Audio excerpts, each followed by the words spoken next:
So we all connected last time, and we are here again to connect with each other.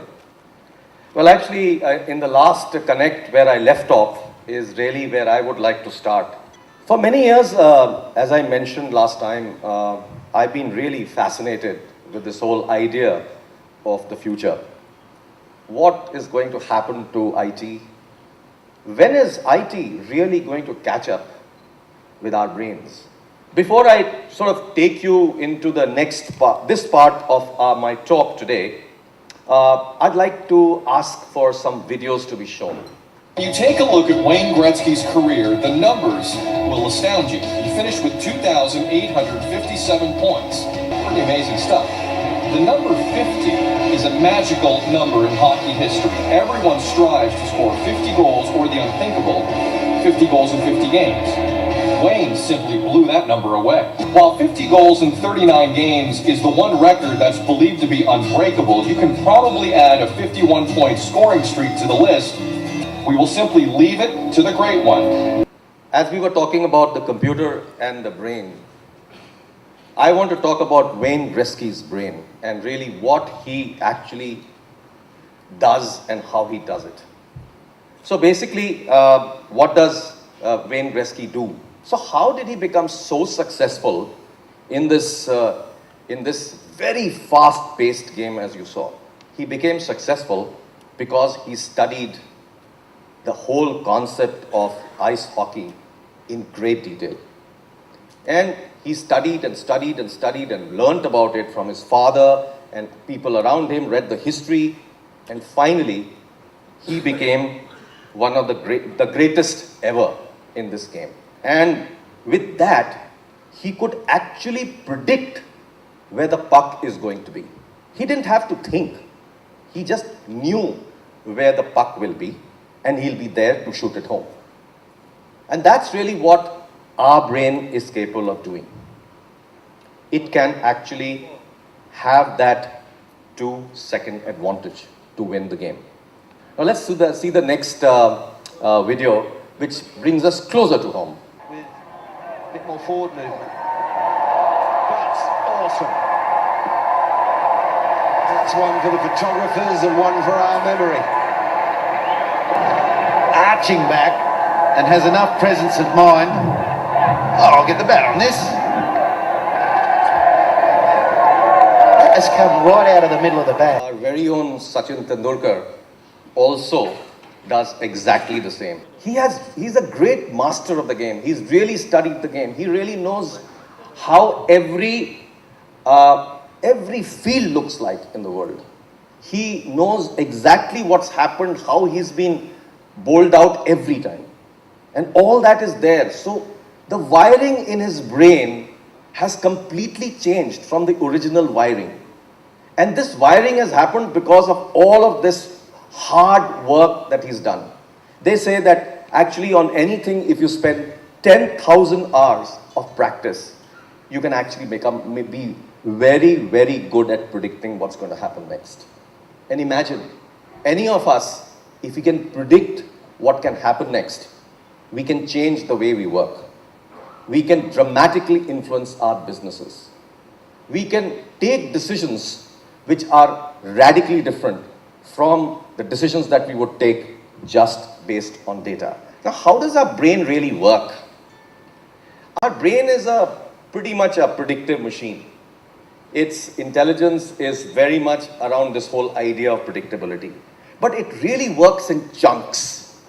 And what it really does is that it's not one piece at a time that it's working. It's actually taking these chunks. And this whole concept is called chunking. And with this chunking, you're far ahead of a computer. Now let's look at another great campaigner, warrior, Napoleon. He didn't know very much about going and winning wars. But what he did was that he worked a lot on studying how wars are fought. He studied military history end to end. And so when he walked on for his first Italian campaign, he had 35,000 people. And suddenly he had these two armies of 35,000 against him. From this intuition, from this predictiveness, what does he do? What he did was, he went right through them, came back and attacked the first one, defeated them, came back and attacked the second one and defeated them. 2:1. So you see, this is really where his brain was taking him, because he'd studied, he understood, he really anticipated while beating the enemy when he was just one and they were twice his size. So he actually had something that is called strategic intuition, and that's referred to by many as what's called the Napoleon's glance.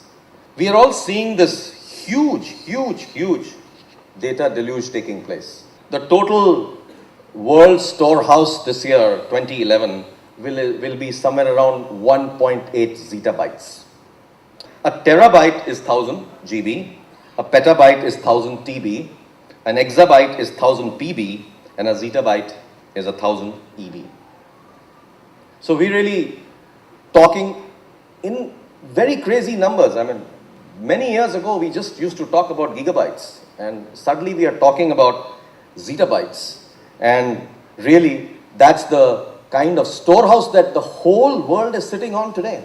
And what do you do with all this data? How do you actually take decisions with data?